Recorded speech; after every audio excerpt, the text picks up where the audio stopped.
Alors, mon activité professionnelle est un petit peu novatrice puisque je suis artisan d'art. J'ai été pendant longtemps fleuriste. Pendant 10 ans, j'ai tenu des commerces de fleurs sur Pontarlier, qui s'appelait Pensée de Violette. Et puis après, je me suis tournée vers l'enseignement et l'artisanat d'art, parce que, bon, pour des raisons personnelles aussi, j'ai quitté Pontarlier. Mais j'ai voulu aussi partir dans quelque chose qui était moins commercial, quelque chose qui était plus authentique peut-être et plus créatif aussi.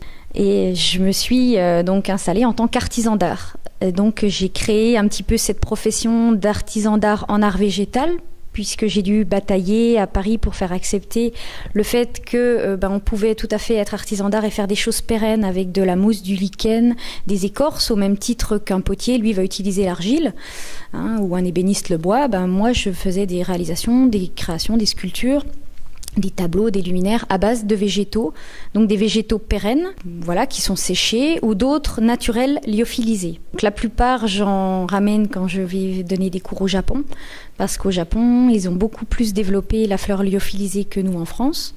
Donc ça me fait justement travailler des matières qu'on n'a pas beaucoup ici, donc qui sont un petit peu insolites et qui ont beaucoup de charme, de poésie, de finesse, de féminité en fait. C'est très agréable, mais c'est pas connu, donc voilà, c'est ce qui fait que c'est nouveau. Les fleuristes travaillent beaucoup les accessoires en France. Moi, je suis anti-accessoires. Je déteste la mousse florale de couleur, les fils bonsaï de couleur, les trucs brillants. Dans mes compositions, ce ne sont que des choses naturelles. Les liens, on utilise des liens, c'est des fils de fer recouverts de raffia ou de floratable. Enfin, je n'utilise que des choses qui ne se voient pas. La priorité pour moi, c'est le végétal, le respect du végétal. J'aime pas couper des fleurs dans tous les sens, les mettre dans de l'eau colorée, les faire boire du bleu de méthylène. Je suis contre ça, je suis 100% pour la fleur naturelle et puis mise en valeur en fait de cette dernière. Ça vient beaucoup de l'architecture, de l'histoire. J'aime beaucoup visiter voilà, tout ce qui peut nous venir du passé. C'est très inspirant, le mouvement baroque, enfin toutes ces choses-là qui peuvent, voilà, l'art nouveau aussi, des choses plus récentes, voilà.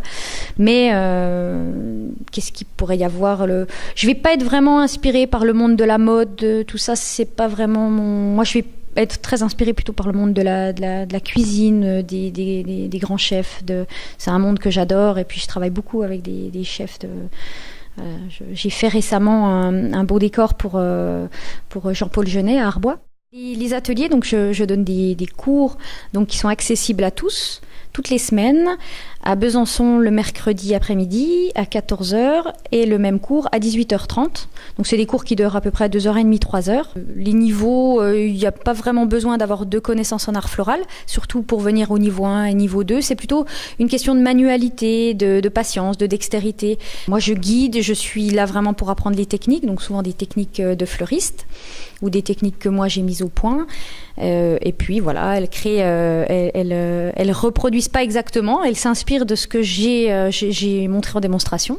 Et puis après, elles créent leur propre création. Elles repartent avec ce qu'elles ont fait. Et je donne la même chose à Dijon le mardi. Moi, je fais des cours qui sont très